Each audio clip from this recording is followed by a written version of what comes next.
Michael, welcome to Friends of Kayla. Thank you so much for being here. Thank you for having me. Happy to be here. Awesome. Well, I love that I'm here with the man behind Hot Jewish Energy, one of an earlier, pro-Israel Jewish platform. Michael, as a gay Zionist, Iranian-Cuban American, you certainly have and hold many identities. You also mentioned that you're becoming a little bit more observant.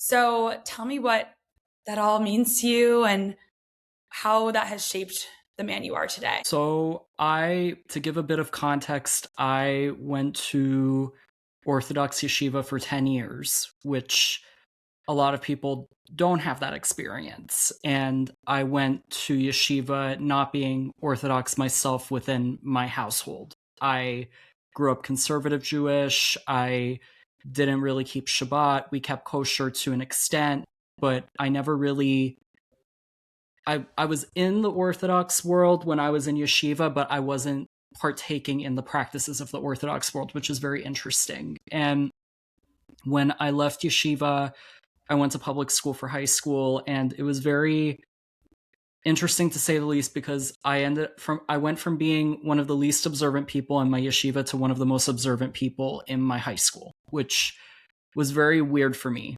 because I never really felt majorly observant. I just was like, yeah, I'm Jewish and this is how I practice Judaism. So when I went to college, I ended up really being one of not only the most observant people, but one of the only Jewish people in my school, which was very weird because I was in a performing arts college in the city, and you'd think performing arts, Jews have a big part in it. There weren't really that many Jews in my program, which was interesting for me, being one of the few Jews. And as I kind of went on that journey of going through college and then COVID coming into the mix, I was really forgetting why I was doing what I was doing. I was assimilating more, which felt very natural for me at that time, but feels very weird for me now, because I feel like a lot of people go through that journey of not wanting to maintain observancy because of lifestyle, because of the people that you hang out with and the spaces that you're in. But I kind of had like a coming back home type of feel in like May of 2021, when I realized that I had really strayed away and I needed to find the joy in what I was doing, which I feel like some people do have that within their journey. And recently, I'd say for the past like year, I've really thought about what does being observant mean to me? Does that mean keeping Shabbat fully to an extent? Does that mean keeping kosher fully? Does that mean waiting between having a steak and having ice cream? I mean, it's kind of boggled my brain, and I kind of had a very big realization January of this year. I haven't really talked about it publicly. I have talked about it in my own private life, but I realized that I was really having this internal conflict of whether I want to be more observant or not, and what is that going to mean for me with the career that I want in the performing arts? What does that mean when I'm in queer spaces where there have been a significant amount of queer Jewish people who have left observance of any type because they don't feel that it fits with the life that they're living, or past trauma, which is totally valid. For me, I've always been a big preacher of you never have to give up your observance to live the life that you want to live with things that are out of your control. You can be this and be observant. It's never I have to choose one thing or the other. You can have your cake and eat it too. So recently I started waiting between meat and dairy, which I kind of gave up on before. And now I'm mildly keeping Shabbat. I put my phone on silent. I don't work. I don't really go out of my way to check social media or anything. I've this is the most peace that I've felt in a very long time. It's the happiest that I've felt at times. I mean, I literally went 3 days without really checking my phone from when Chag was brought in last week for the start of Pesach up until Saturday night. And it is the most free I have felt in a very long time. And I think it's really just trying things out and seeing what makes you feel good, what doesn't make you feel good. And I highly recommend it. See what works and what doesn't work. It won't hurt you. Yeah. Yeah. And, a lot of people became more observant after October 7th. It's been a Yeah. common theme, right? But for you, something kicked in well before that in 2021. So what Not was ne- it? n- not necessarily observance. It was more so like just my connection with my Judaism in whatever way that was going to make me happy. Mhm. And finding joy and celebrating the holidays, not dreading Yom Kippur. Most people dread Yom Kippur. I don't want to say I enjoy it because that's kind of controversial because it's supposed to be a very solemn, very serious holiday, but it's the most connected that I feel because I take that opportunity to turn off my phone, to really be present and to really think about what I want to do better with and what I want for the year to come in my connection with Hashem or whatever higher power you believe in. It's the most free that I feel. And I said that before and I'll say it again. It's a freeing feeling. But for me, it's really just about how you connect with your Judaism. It doesn't even have to really be observance. But for me, it ended up being observance. Yeah. And you said you felt particularly called to be more observant after this past January being in Israel.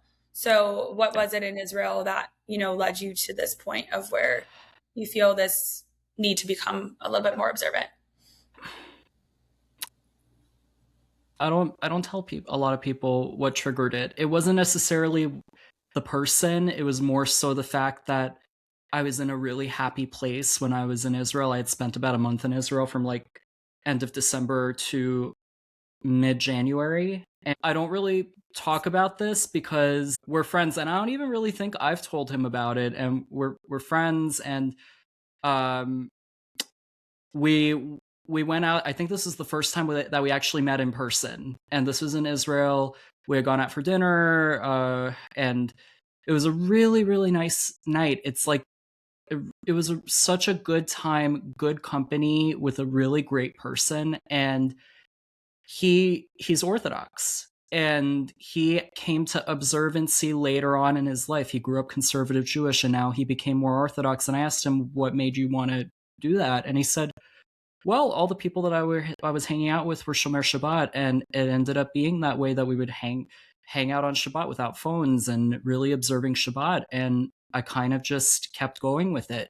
And I don't know, that kind of it clicked something within me. It wasn't necessarily him because I had been thinking about it for a really long time. I'd really been contemplating it and going over, do I want to do this or do I want to do that in my mind? Like, I think the first thing that I did that kind of really brought my observancy a little bit more was not posting on Shabbat or unless there was something astronomical happening that I needed to talk about it in that moment, I would not post on Shabbat. I also didn't want to leave out that opportunity for people who are Orthodox to see what I'm doing. I don't think that's fair. I think everyone deserves an equal opportunity to consume things.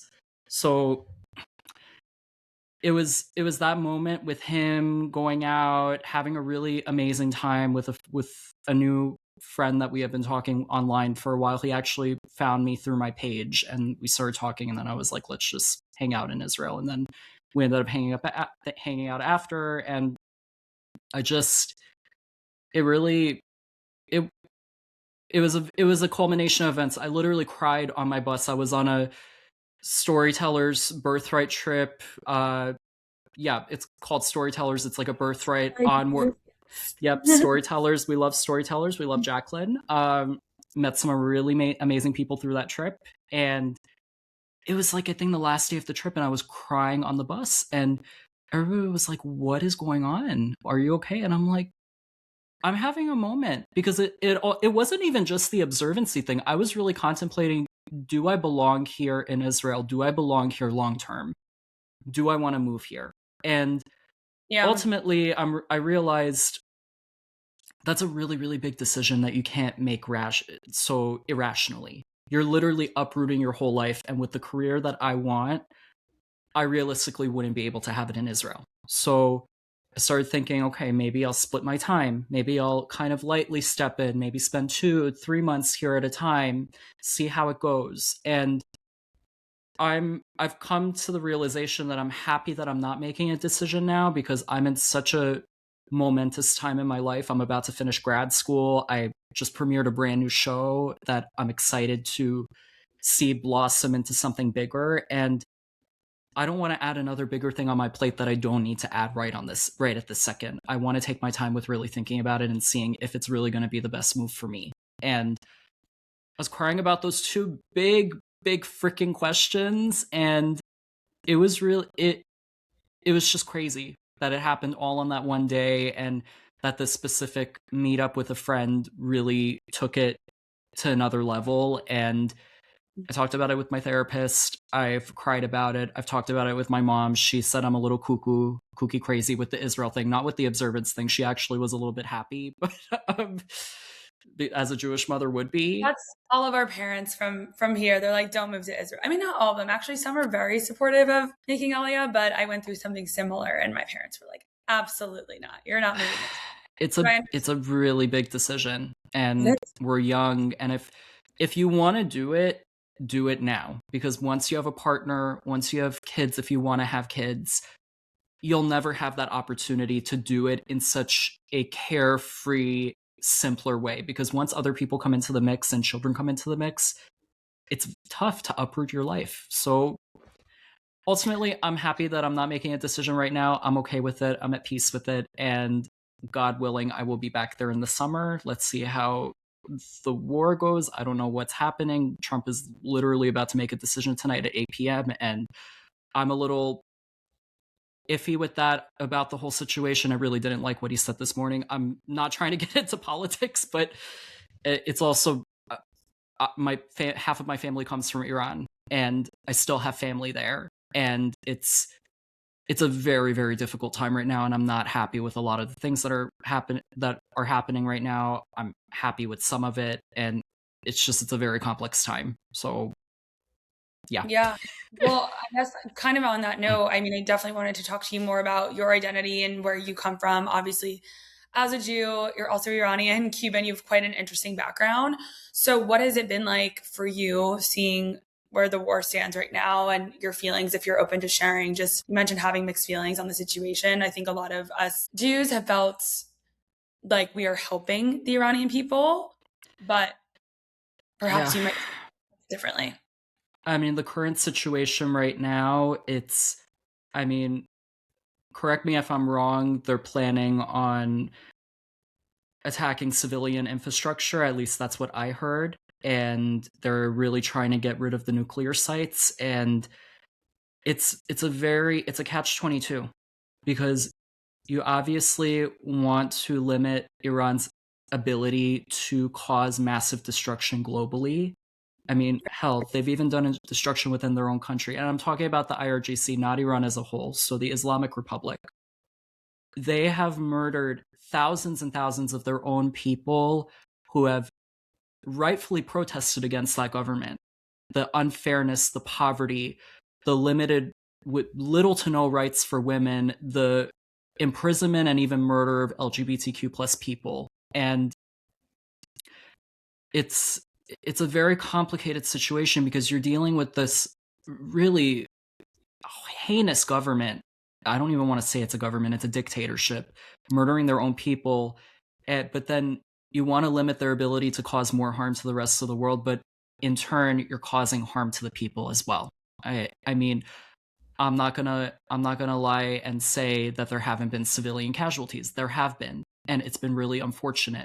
And it puts me in a really difficult position, because for starters, I've never been to Iran. I don't live in Iran.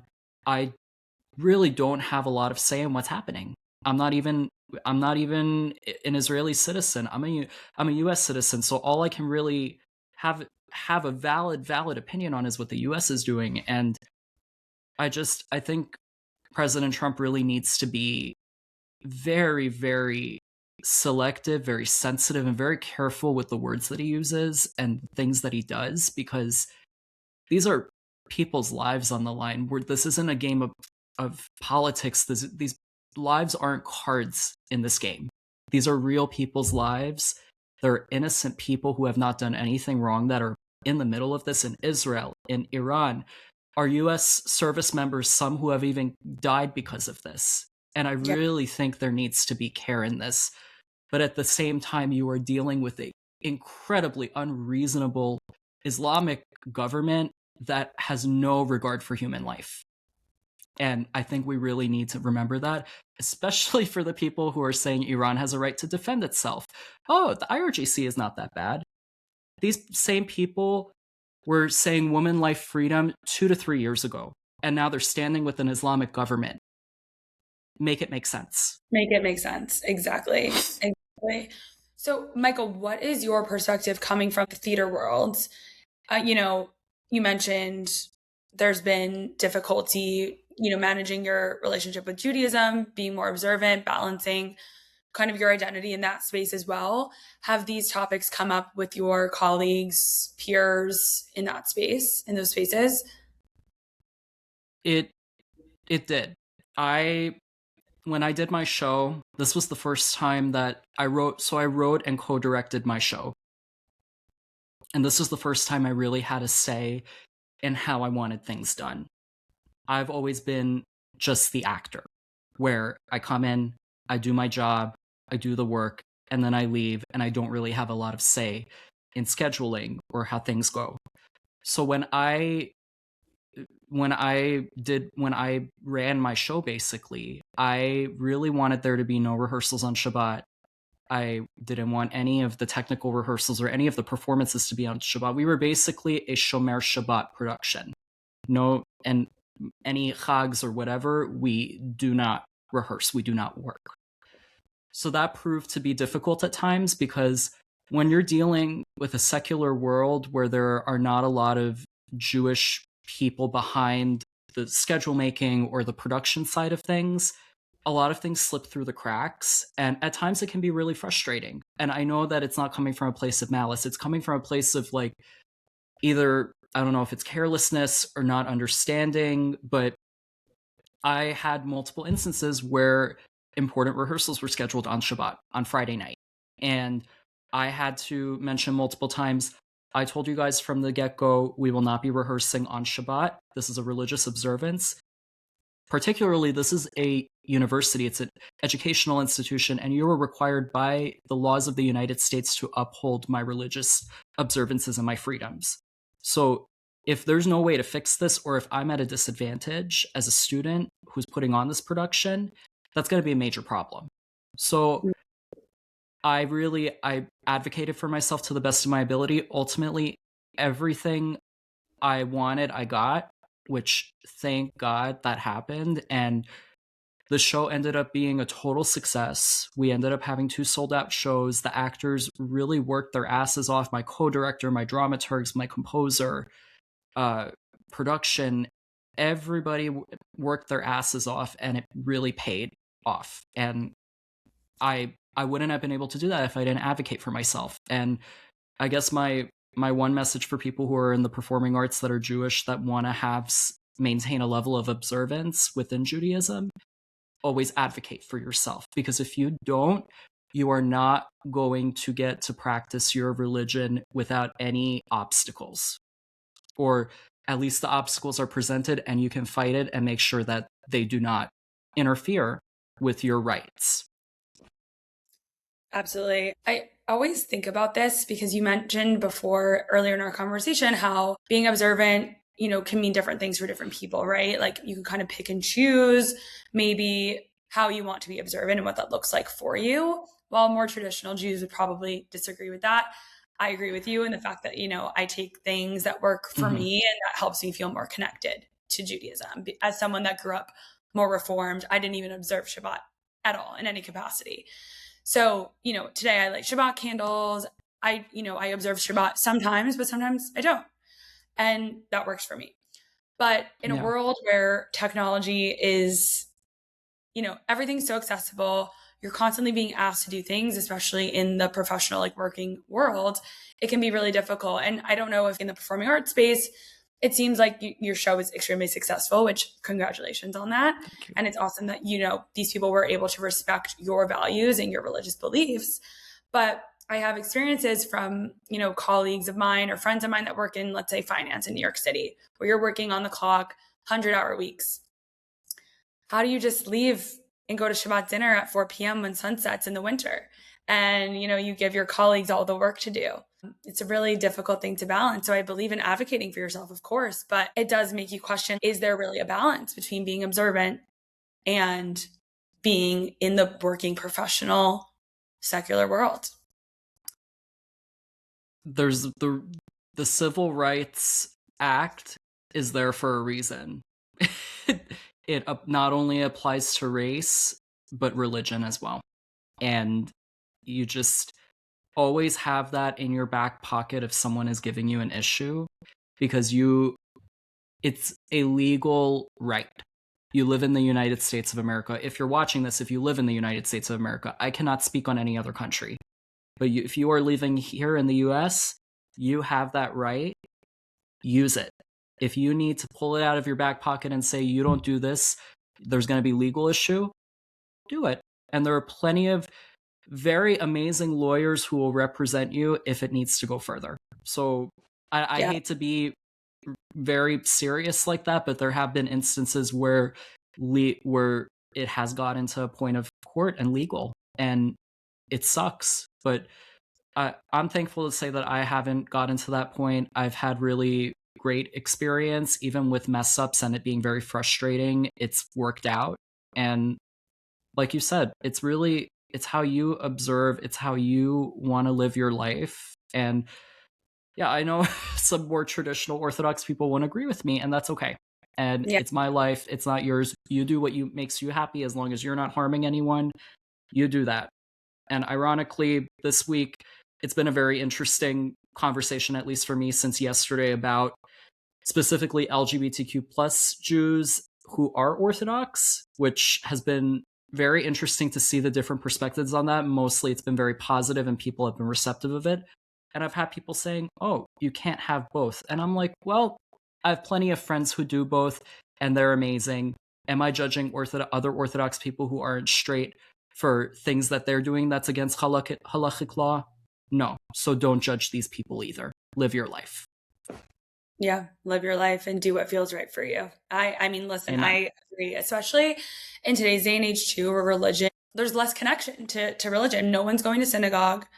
No one is going to church anymore. Like there's just a lack of value placed on religion. So I think if there's any way for people to find their way back to it in some sort of capacity, I think that's beautiful. And that should be more accepted and more celebrated than it is today. So I appreciate you sharing that, Michael, because I think it's a great example of, taking the things that work for you, and the fact that you spent 3 days during Pesach, like really not on your phone at all. And you felt so much more at peace. Like it doesn't have to be Jews that just practice Shabbat. It can be anyone that takes like the values that we have from our own traditions. Literally rest. Yeah. I know. I mean, I personally should take that advice myself, because we're just living in an overly connected world, and it's definitely detrimental in many ways. So yeah, thank you for sharing that. So Michael, the last few questions I have for you are more so about, you in being online and having this public facing role as, your persona as hot Jewish energy. What has it been like for you just in the last few years? The space has definitely become a little bit oversaturated than it was maybe when you started this platform in 2021. So how have you been able to find your footing and still have that creative edge online?